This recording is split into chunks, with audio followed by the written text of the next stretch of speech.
Você está no canal Eu Estudo a Lição com o pastor Samuel Camilo.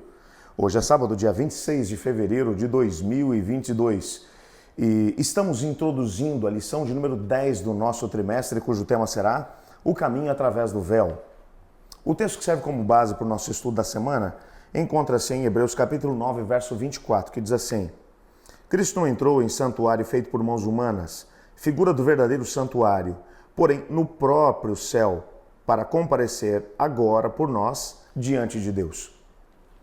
Eu queria que você tentasse, nesse momento, visualizar aquilo que com certeza foi uma das situações mais complexas na mente, principalmente dos inimigos da igreja, dos inimigos de Cristo Jesus. Cristo havia sido crucificado, os inimigos do Evangelho, aqueles que haviam, de alguma maneira, se unido, inimigos mortais como fariseus e saduceus, duas seitas que nunca conseguiam chegar a um ponto comum, acabaram chegando a esse ponto comum, unindo-se para poder condenar Cristo Jesus à morte. Esses mesmos indivíduos agora, depois da ascensão de Cristo ao céu, eles veem os apóstolos retornando para a cidade. Alguma coisa não estava bem naqueles homens, pelo menos na perspectiva deles. Cristo Jesus havia morrido, é bem verdade que eles tinham chegado com uma conversa de que Jesus tinha ressuscitado, o corpo tinha sumido de lá do sepulcro. Bem, o fato é que eles conseguiram, na perspectiva deles, eles conseguiram dar um jeito nessa história. Conseguiram fazer com que os soldados romanos, pagos a peso de ouro, inventassem uma história dizendo que eles estavam dormindo, os discípulos vieram no meio da noite e roubaram o corpo. Enfim, diante de tanta pressão que estava sobre aqueles 12 homens, todos eles homens simples do povo, ninguém com influência política suficiente para ir contra o modus operandi do país. Bem, o fato é que esses indivíduos agora que deveriam estar completamente anulados em termos de influência, eles retornaram para a cidade exultantes, felizes e, ao mesmo tempo, 10 dias depois da ressurreição do Senhor, eles estavam pregando a plenos pulmões que Cristo Jesus tinha vencido a morte, que ele havia subido ao céu. Eles estavam, aliás, felizes.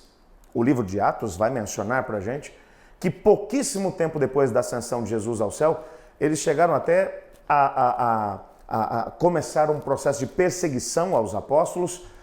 Pedro e João, por exemplo, depois de terem sido severamente açoitados a mando do Sinédrio, acabaram respondendo diante da ordem do Sinédrio de que eles não deveriam mais falar no nome de Jesus, dizendo: como nós podemos deixar de falar daquilo que temos visto e ouvido? Julguem vocês mesmos se é lícito para nós obedecer antes a vocês do que a Deus. Não, nós vamos continuar falando o nome de Jesus. As pessoas estavam realmente impressionadas com isso tudo, sem contar com o fato de que eles agora tinham a mesma ousadia que Cristo tinha antes de poder subir ao céu. Na perspectiva deles, eles eram incapazes de entender por que esses homens agora estavam tão exultantes diante daquilo que para eles parecia ter sido o ponto final na história. Bom, na lição dessa semana, teremos a oportunidade de entender que a ascensão de Cristo Jesus ao céu trouxe para os apóstolos uma nova perspectiva. Trouxe para eles realmente uma esperança renovada.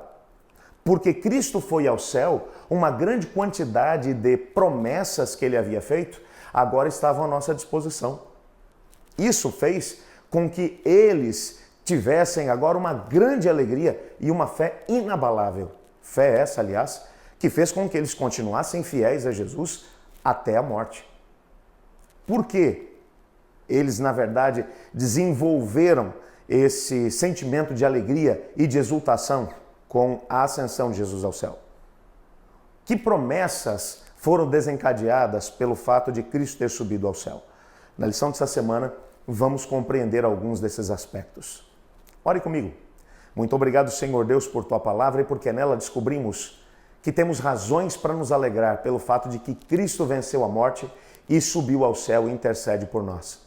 Ajuda-nos nessa semana a conseguir não apenas compreender essas mensagens, mas ao mesmo tempo solidificar nossa fé em Cristo Jesus como os apóstolos o fizeram. Pois é no nome do Senhor que nós oramos. Amém. Eu estudo a lição e você?